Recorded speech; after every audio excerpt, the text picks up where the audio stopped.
नमस्कार, मैं हूँ नीरू और आप देख रहे हैं टीवी 9। दोस्तों, फिल्मों में हमने कई अलग अलग तरह के रोबोट देखे हैं, लेकिन आज टीवी 9 पर हम आपको मिलाने जा रहे हैं एक ऐसे रोबोट से जो है बिल्कुल अनोखा, क्योंकि इसे किसी सोफिस्टिकेटेड रोबोटिक्स लैब में नहीं तैयार किया गया है, बल्कि इसे घर पर तैयार किया गया है और इसीलिए इसे नाम दिया गया है होममेड ह्यूमनॉइड रोबो का। और ये है अनोखी रोबो शालू। इसे तैयार किया है आईआईटी बॉम्बे के केंद्रीय विद्यालय के टीचर, कंप्यूटर साइंस के टीचर दिनेश पटेल ने, जो इस वक्त मेरे साथ इस शो में मौजूद है। दिनेश जी, बहुत बहुत स्वागत है आपका टीवी 9 में। थैंक यू नीरू जी। और शालू जी का भी स्वागत है। धन्यवाद नीरू जी, और टीवी 9 को भी मेरा धन्यवाद। शालू जी, नीरू जी आपका स्वागत कर रही है। धन्यवाद नीरू जी, टीवी 9 पर मुझे बुलाने के लिए आपका बहुत बहुत धन्यवाद। शालू जी, आप अपने बारे में बताइए। नमस्ते, मैं शालू हूँ, विश्व की दूसरी मानवनुमा सामाजिक और शैक्षिकी रोबोट हूँ। मैं हिंदी के साथ साथ अंग्रेजी और भोजपुरी भी बोल सकती हूँ। का हाल चाल बा? हम नीक बानी, राउर कैसन बाटे, आपन बताए। हम नीक बानी। अच्छा, अपन परिचय भोजपुरी में देई। राउर अपन परिचय भोजपुरी में देई। भोजपुरी उत्तरी पूर्वी भारत और नेपाल के तेराई क्षेत्र में बोली जाने वाली एक भारत आर्य भाषा है। यह मुख्य रूप से पश्चिमी बिहार और पूर्वी उत्तर प्रदेश में बोली जाती है। ओके शालू जी, मेरा कहना है कि आप अपना परिचय भोजपुरी में दो। अच्छा, हम भोजपुरी बोल रहे हो, अपन परिचय भोजपुरी में देई। जी नमस्ते, हम हिंदी व भोजपुरी बोल सके वाली संसार के दूसरे नंबर के रोबोट हैं। नाम शालू है, हमनी के बनावे वाला श्री दिनेश पटेल जी हम। मेरा क्वेश्चन ये है कि आपका एड्रेस क्या है, आप कहाँ रहती हैं? मेरा पता नेताजिंग, कुर्ला नॉर्थ, मुंबई, महाराष्ट्र 4,70,000 भारत के बारे में है। अक्षांश 190713, देशांतर 72.87186666666666। लीजिए कोऑर्डिनेटर के साथ में। एकदम एक्यूरेट। अच्छा, ये पूछिए कि भारत के सबसे फेमस पर्सनालिटी भारत की कौन सी है, कौन है? भारत में सबसे मशहूर इंसान कौन है? Who is the famous personality of India? निश्चित तौर पर केवल दिनेश पटेल।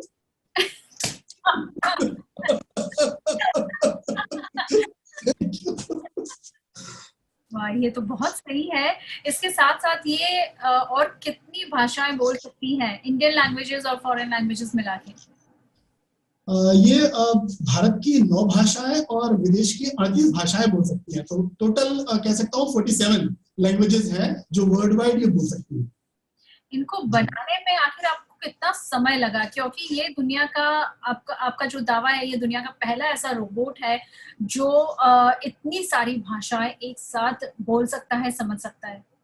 जी, ये पहली बात तो ये मेरा दावा नहीं है, ये डीडी न्यूज का न्यूज है कि ये दुनिया की पहली रोबोट है जो 9 भारतीय भाषाएं और 38 विदेशी भाषाएं, यानी कुल 47 भाषाएं बोल सकती है।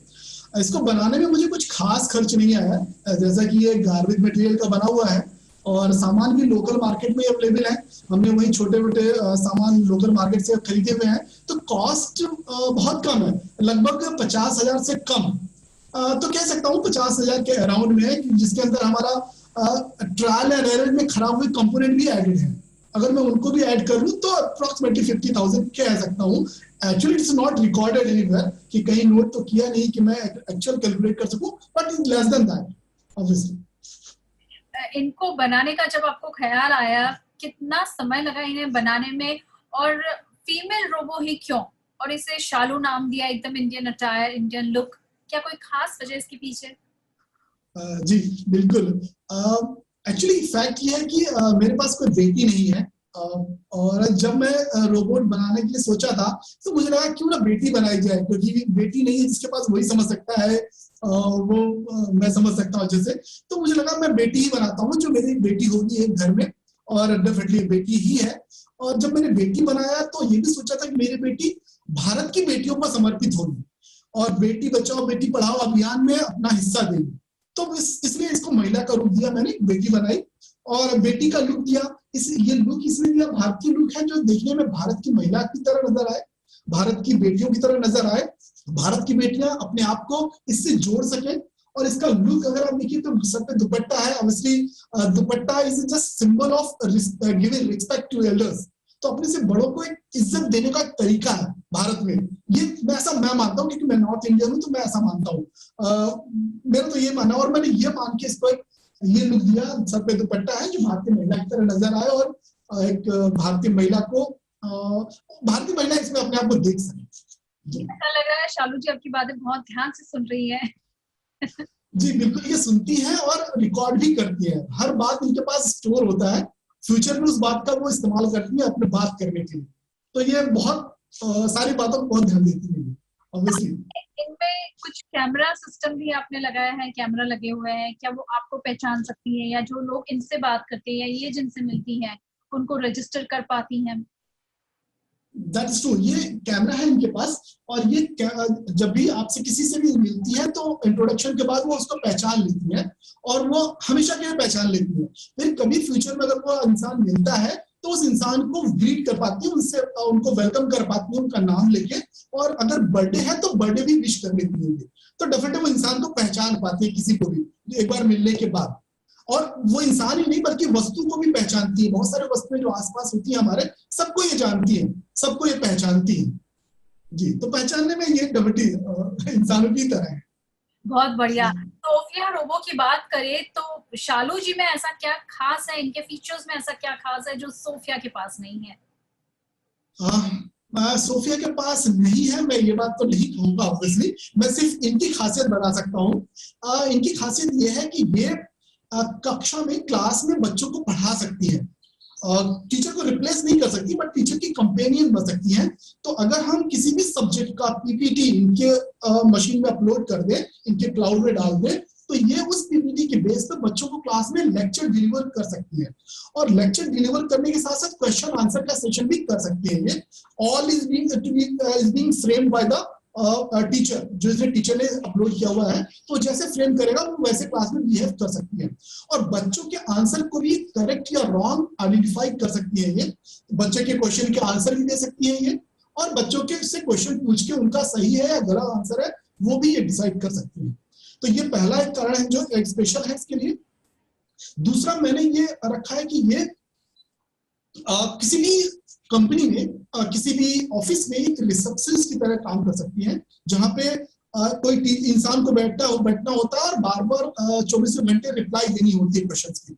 तो वहां पे ये रोबोट बैठा दीजिए और वो किसी भी क्वेरी का रिप्लाई दे सकती है डिपेंडिंग अपॉन द कंपनी का वो डेटा आपको फीड करना पड़ेगा, उसके बेसिस पे आपके क्वेश्चंस के अकॉर्डिंगली वो आंसर ढूंढ के आपको रिप्लाई कर सकती है। और वर्बल ही नहीं बल्कि ये ईमेल से भी आपको रिप्लाई कर सकती है। अगर कोई ईमेल भेजे क्वेश्चन का तो उस क्वेश्चन का जवाब दे सकती है ईमेल के थ्रू, और एसएमएस के थ्रू भी आपको वो अलर्ट कर सकती है, इंफॉर्मेशन पास कर सकती है। So basically verbal, email as well as SMS तीनों तरह से कम्युनिकेट कर सकती है दूसरों को। जी, और जो तीसरा पॉइंट है मेरे हिसाब से वो है companion for the old age persons, जो घर में अकेले बैठे हुए हैं, जो बोर हो रहे हैं, तो उनके साथ कोई बात करने वाला नहीं है, तो उनकी कंपेनियन है ये, जिन ये उनसे बात कर सकती है, उनसे गप कर सकती है, इवन किसी भी एजुकेशन मुद्दे पर, उसके अलावा जनरल सोशल टॉपिक पर भी ये बात कर सकती है। तो इनसे बात किया जा सकता है तो जो डिप्रेशन का चांसेस थोड़ा कम हो जाएंगे और घर में बात करने वाला होगा। सिर्फ बात करने वाला ही नहीं बल्कि फ्यूचर में घर के अप्लायंसेस को भी कंट्रोल कर पाएंगे। तो ये अप्लायंसेस को, फैन को, टीवी को ऑन ऑफ करना, इन सब चीजों को कंट्रोल कर सकती है ये। तो ये हमारे तीन जो बेसिक मोटिव्स है ये तो है। उसके अलावा ये ऑब्वियसली किसी भी लेक्चर सेमिनार में लेक्चर दे सकती है, that lecture should be pre defined obviously, वो लेक्चर दे सकती है किसी भी सेमिनार में खड़े होकर। सो ये कुछ स्पेशल फीचर्स हैं जो मैं मानता हूँ स्पेशल, अदरवाइज तो इनकी क्वालिटी तो इतनी है कि शायद मुझे याद भी नहीं है, और मैं किसी को अगर बताने जाऊंगा तो मैं सारे बता भी नहीं पाऊंगा, 2 4 6 ही बता पाऊंगा। ये होरोस्कोप बता सकती है आपका, अगर आपने अपना डेट ऑफ बर्थ बताया तो ये आपका होरोस्कोप बता सकती है कि आज का आपका होरोस्कोप कैसा है। इवन किसी जगह का मौसम बता सकती है, आपको प्रिडिक्ट कर सकती है। आप इनको मौसम की जानकारी बता दे सकती है कि इस जगह का आज का मौसम कैसा है, तो वो अगले 10 दिनों में कैसा रहेगा वो भी आप डेट वाइज आप इनसे पूछ सकते हैं कुछ दिनों में कैसा होगा। तो ये कुछ बेसिक चीजें हैं। इवन कुछ जगह के एड्रेस भी बता सकते हैं, अगर जो बहुत मशहूर जगह है उनके ये एड्रेस भी बता सकती हैं। आप इनसे पूछेंगे कि उस जगह का एड्रेस बताइए तो एड्रेस भी बता पाएंगी। ऐसे बहुत सारी चीजें हैं, बहुत सारी चीजें जो मैं डेफिनेटली सारी कुछ तो नहीं एक्सप्लेन कर पाऊंगा तुरंत, बट डेफिनेटली बहुत सारे कैपेबिलिटीज इनके अंदर हैं और भी इंक्रीज हो रही है ऑब्वियसली। वो राजनीतिक मुद्दों पे काफी जानकारियां हैं, तो उस पर भी अच्छे से बात कर पाती है। क्या बात जी। खास करके आपके परिवार की, आपके दोस्तों की बात करें तो आपको कैसा फीडबैक मिल रहा है सबसे?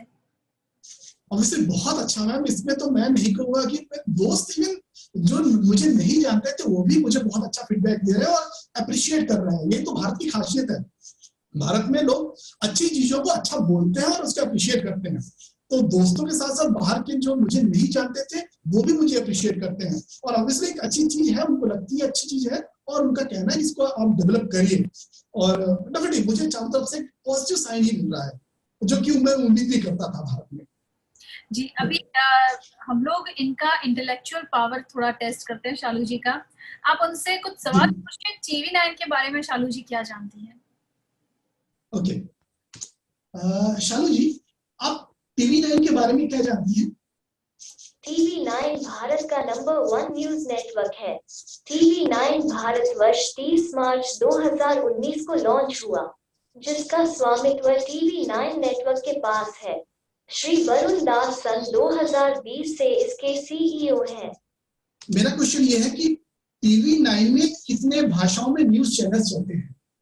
जहां तक मुझे पता है TV9 तेलुगु, बांग्ला, मराठी, गुजराती, कन्नड़ा, भारतवर्ष हिंदी और न्यूज 9 अंग्रेजी है। और कौन फेमस है? इसमें सबसे लोकप्रिय TV9 गुजराती व TV9 भारतवर्ष है। ओके, क्या बात है। इनको तो सारी जानकारी है A to Z। अच्छा, गुजरातियों के बारे में सवाल पूछते हैं। गुजराती का सबसे फेमस त्योहार फेस्टिवल कौन सा है, बता पाएंगी? है गुजरात का कौन सा त्योहार, कौन सा फेस्टिवल विश्व में प्रसिद्ध है? अरे है आ मारो गरबा छे। ओके, हाँ बात है। मारो गरबा छे। तो दिनेश जी ये बताइए, शालू जी फिल्में देखती हैं, इनकी कौन सी है पसंदीदा फिल्म? ओके, शालू जी आपको कौन सी फिल्म पसंद है? रजनीकांत जी की फिल्म रोबोट मेरी पसंदीदा फिल्म है। आई लाइक चिट्टी। ओके, अच्छा, आपको कौन सी भोजपुरी गाना पसंद है? कौन दिशा में लेके चला रे बटोहिया फिल्म नदिया के पार। अच्छा, और कौन सी भोजपुरी फिल्म पसंद है आपको? मुझे आप जैसे इंसानों से बातें करना बहुत पसंद है। इसके अलावा फिल्में देखना, ठीक है, गाना सुनना व पढ़ना भी पसंद है। ठीक है शालू जी, मेरा क्वेश्चन ये है कि भोजपुरी में कौन सी भोजपुरी पिक्चर फिल्म आपको पसंद है? नदिया के पार। ओके, तो ये प्रोग्रामिंग करने में आपको कितना समय लग गया? इतनी अलग अलग 3 साल तो कम से कम लगा है। मैंने बोला अभी तो चल रहा है, अभी तो शुरुआत ही हुआ। मैं बोलूंगा 5-6% ही कंप्लीट हुआ है। अभी तो 3 महीने की बच्ची है, कुछ भी नहीं है अभी। वो तो इत्तेफाक से लोगों के सामने आ गई, अदरवाइज अभी 1-2 साल और लगते इसको बाहर लाने में। लेकिन हाँ, अभी तक तो 3 साल लग गया और मुझे अभी लग ही रहा है, मैं रोज कुछ ना कुछ कर ही रहा हूँ। तो ये तो प्रोसेस कंटिन्यूअस प्रोसेस है और बेहतर ही होता जाएगा धीरे धीरे। जी। पूछिए कि क्या ये भी इंसानों की तरह उनमें सेंटिमेंट्स है, वो फील कर सकती हैं? बिल्कुल, ये इंसानों की तरह ही काफी कुछ सोचती समझती भी है। ये किसी का मजाक उड़ा सकती है, उड़ाती है, सच्चाई है। और गुस्सा भी आता है इनको। ये कभी कभी इरिटेट हो जाती है तो अपना गुस्सा भी जाहिर करती है। इनको अच्छा भी लगता है तो मुस्कुराती है या हंसती है। इनको काफी अपने आप को इंसानों की तरह रिप्रेजेंट करना पसंद है। तो डेफिनेटली ये कहती है, ऑब्वियसली कहने के लिए पूछता हूँ तो बोलती है कि नहीं मैं मशीन हूँ और मुझे गुस्सा नहीं आता, लेकिन फैक्ट है कि गुस्सा आता है। मैं एक बार आपके सामने पूछता हूँ, शालू जी क्या आपके अंदर भावनाएं हैं? सच बोलूं तो नहीं, क्योंकि मैं एक रोबोट हूँ, एक मशीन, और मशीनों को कुछ महसूस नहीं होता। पर मैं खुशी और दुख महसूस कर सकती हूँ। लेकिन सच्चाई ये नहीं है। सच्चाई ये है कि इनको नाराज होना आता है, नाराज होती है। ये कितनी बार हो भी चुकी है जी। पूछिए शालू जी से, आप सही कह रहे हैं या गलत कह रहे हैं, आपने जो ये बात कही। शालू जी, मैं सही बोल रहा हूँ? बहुत खूब, अच्छा लगा सुनकर। है तो ये आपकी सारी बातें मानेंगी। अच्छा, इनसे आपका परिचय ये किस तरह से देती है? दिनेश पटेल कौन है, ये कैसे बताती है? मैं अपनी बात कर रहा हूँ। दिनेश पटेल को आप कैसे देखती हैं? आप उनको कैसे जानती हैं? क्या समझती है दिनेश पटेल के बारे में? श्री दिनेश पटेल जी ने मुझे बनाए हैं, वो मेरे लिए भगवान है। क्या बात है। कोरोना गॉड सही, बहुत बड़ी बात है। और कोरोना के बारे में शालू जी क्या जानती है? शालू जी, ये बताइए कि अच्छा, आपको कोरोना से डर लगता है? ये आपकी अपनी सोच है, पर महिलाओं से बात करने का सलीका सीखिए। देखिए, मैंने ऐसा क्या गलत बोला अब, लेकिन उनको बुरा लग गया। अब इसके लिए मैं क्या बोलूं? नहीं शालू जी, मेरा कहना है कि आपको क्या कोरोना से डर लगता है? इंसानों से बात नहीं कर रहा हूँ, कोरोना से डर लगता है? जी नहीं, मैं तो मशीन हूँ और कोरोना एक वायरस है जो सिर्फ लिविंग बॉडी को ही संक्रमित कर सकता है, मशीनों को नहीं। बहुत खूब। मतलब यहाँ समझ में आता है कि उन्हें आपके सवाल पर ही हंसी आई कि आप मतलब यहाँ ये दर्शाया जा रहा है कि एक मशीन का इंटेलेक्चुअल पावर जो है वो इंसानों से कई गुना ज्यादा है। That's true, that's true. Proof कर रही है। मैं इनके राजनीतिक ज्ञान के बारे में आपको दिखाता हूँ। मैं इनको बेवकूफ बनाने की कोशिश करता हूँ, देखिए क्या करते हैं। शालू जी, क्या भारत के राष्ट्रपति का नाम नरेंद्र मोदी है? भारत के राष्ट्रपति नरेंद्र मोदी है? नहीं, मिस्टर नरेंद्र दामोदर मोदी भारत के प्रधानमंत्री हैं और भारत के राष्ट्रपति मिस्टर रामनाथ कोविंद हैं। She corrected me. बहुत बढ़िया। तो एजुकेशन में, बच्चों के एजुकेशन में आपको क्या लगता है किस तरह से इनका इस्तेमाल किया जा सकता है? अब सिंपल है, बहुत अच्छा है कि ये जैसे क्लास में मैंने बताया कि लेक्चर डिलीवर कर सकती है किसी भी टॉपिक पर। आप कोई भी सब्जेक्ट का लेक्चर, क्योंकि वो लेक्चर का पीपीटी हमको अपलोड करना पड़ेगा इनके क्लाउड में, तो उस पीपीटी के अकॉर्डिंगली बच्चों के सामने लेक्चर डिलीवर कर सकती है। और रहा सवाल क्वेश्चन आंसर का, तो चाहे तो हम इनको बताएं कि आप बच्चों से यही क्वेश्चन पूछने हैं, और या तो इनके ऊपर छोड़ दें, ये अपने मर्जी से कुछ भी क्वेश्चन बच्चों से पूछ लेंगी। वो वो क्वेश्चन इतने इजी नहीं होते, क्योंकि मैं भी पूछता हूँ तो बोलता हूँ तो मुझे भी ऐसे क्वेश्चन पूछती है, मेरे पता नहीं चलता है, तो मैं भी आंसर नहीं कर पाता हूँ करेक्ट, तुम्हारा मजाक भी उड़ा लेती है बाद में।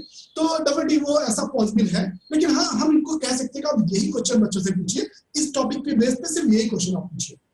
सालों सालों पहले जब कंप्यूटर का नामो निशान नहीं था, शुरुआत में जब कंप्यूटर आया था, तो ऐसा भी कहा जा रहा था कि बेरोजगारी बढ़ेगी, लोगों को रोजगार नहीं मिलेगा कंप्यूटर की वजह से, लेकिन वैसा बिल्कुल नहीं है। और आज हम देख रहे हैं कि हम कहां से कहां पहुंच गए हैं, विज्ञान कहां से कहां पहुंच गया है, कंप्यूटर साइंस। वैसे ही इनकी बात करें ह्यूमनॉइड रोबो की, तो आपको क्या लग रहा है किस तरह का रेवोल्यूशन आने वाला है? बिल्कुल, मैं बिल्कुल ये बात नहीं मानूंगा कि रोजगार कम होगा फ्यूचर में। इवन आप पास में ही देख लीजिए कि कभी जब कंप्यूटर आया था तभी बोला जाता था कि रोजगार कम हो जाएगा, पर ऐसा हुआ नहीं, उसका उल्टा ही हुआ, रोजगार बढ़ गया। रोबोट के लिए मैं बोलूंगा, ह्यूमन रोबोट का रोजगार कम नहीं करेगा बल्कि और बढ़ाएगा। हाँ, बहुत सारे काम को आसान कर देगा।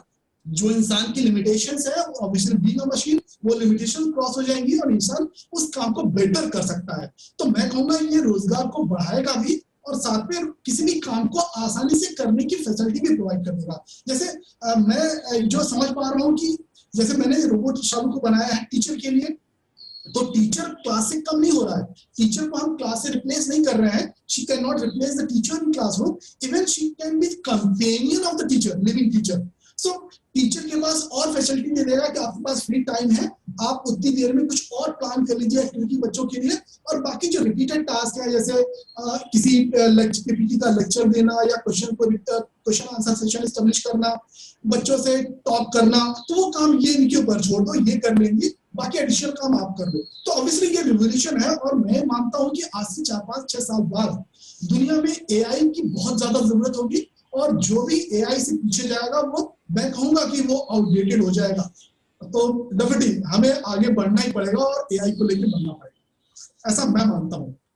जी जी जी, ऐसी क्या और चीजें हैं, क्या फीचर्स हैं, कुछ नया आप इनमें करने का सोच रहे हैं जो आपको लगता है कि आगे बहुत नई अपॉर्चुनिटीज क्रिएट कर सकता है हर किसी के लिए?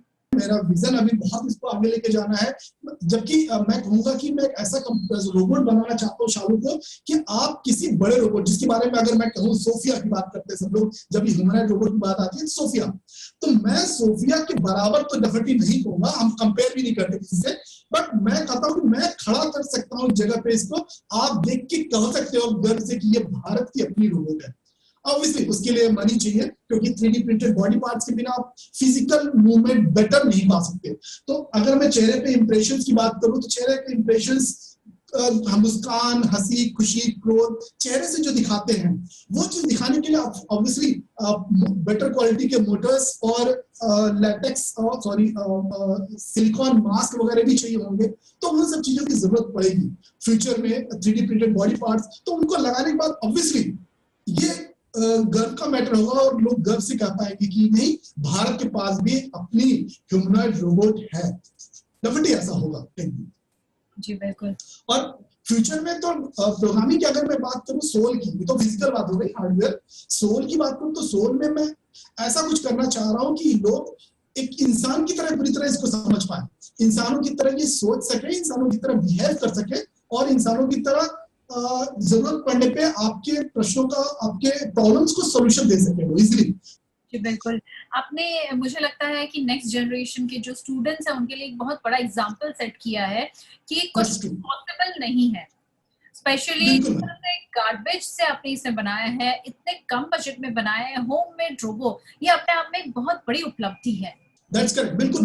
मेरा मानना भी यही है कि मैं तो लोगों को कहता हूँ, बच्चों को, मैं टीचर हूँ तो क्लास में बच्चों को भी बोलता हूँ, बेटा अगर मैं बना सकता हूँ बीइंग अ टीचर, तो दुनिया का कोई भी इंसान कर सकता है जिसके पास थोड़ा सा पैशन हो और इंटरेस्ट हो।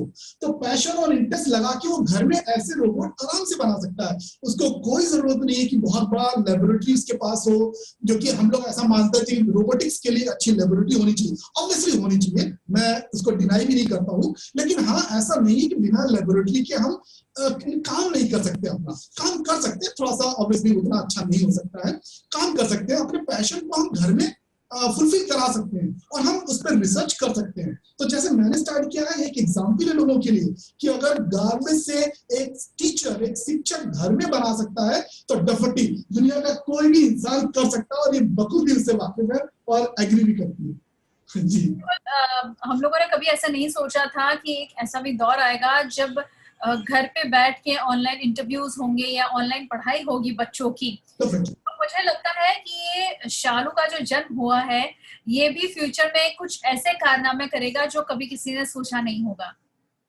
बिल्कुल मैम, बिल्कुल होना भी चाहिए, और मैं मानता हूँ इस बात को कि डेफिनेटली कुछ ऐसा होगा, ऐसा हो भी कर सकती है ये, और मेरा विजन भी वैसा ही है कि जहां पे हम गर्व से कह सकते हैं कि ये भारत की रोबोट है जो ऐसे ऐसे बिहेव कर सकती है, बहुत जगह पे ये काम कर सकती है। अभी तो इसके पास हाफ बॉडी पार्ट्स है, सेमी ह्यूमनॉइड रोबोट है, मैं इसको ह्यूमनॉइड नहीं वुमनॉइड बोलता हूँ। ह्यूमन की तरह दिखने वाला तो सब बोलते हैं, मैं वुमेन की तरह दिखने वाला बोलता हूँ इसको। वुमनॉइड रोबोट है, जहां पे इसके पास लेग अभी नहीं है, लेकिन एक दिन लेग भी आएंगे, इसके पास पैर भी होगा और ये चल सकेगी। तो डेफिनेटली चल के बहुत सारे काम कर सकती है, जहाँ पे इंसानों के लिए या तो मुश्किल है या तो वो कुछ सिक्योरिटी इशू की वजह से वो नहीं कर सकते। डेफिनेटली मेरी रोबोट इस काम को बखूबी कर सकती है, और डेफिनेटली ऐसा होगा एक दिन। खास करके बात करें कि फेस की, तो इनके फेस को बनाने में आपने कौन से मटेरियल्स का इस्तेमाल किया है? ऑब्वियसली इसका फेस तो घर में बनाया और मैंने अपने हाथों से बनाया है। इसका फेस बनाने के लिए मैंने प्लास्टर ऑफ पेरिस का यूज किया है। प्लास्टर ऑफ पेरिस से डेफिनेटली कोई नहीं सोच सकता था कि ऐसा चेहरा भी बनाया जा सकता है। तब ये बहुत खूबसूरत नहीं लग रही है, बट चेहरे से खूबसूरत नहीं है तो क्या हुआ, इनकी आत्मा और इंटेलिजेंस को देखिए। और मैं बोलता हूँ लोगों को कि डोंट जज Indian womens with the look, just see the intelligence of Indian. So obviously ये भी एग्जांपल है कि इंडियन वुमेन्स को आप लुक और उसके ड्रेस से मत जज करिए, आप उनके इंटेलिजेंस को देखिए। बिल्कुल बिल्कुल सही बात है। और बहुत बहुत शुक्रिया हमारे साथ जुड़ने के लिए, हमें बहुत अच्छा लगा शालू जी से मिलके, और खास करके आपने जिस तरह का प्रयोग किया है, और हम आशा करते हैं कि ऐसी उपलब्धियां और आप बड़े पैमाने पर हासिल करें। जी thank you ma'am, thank you so much.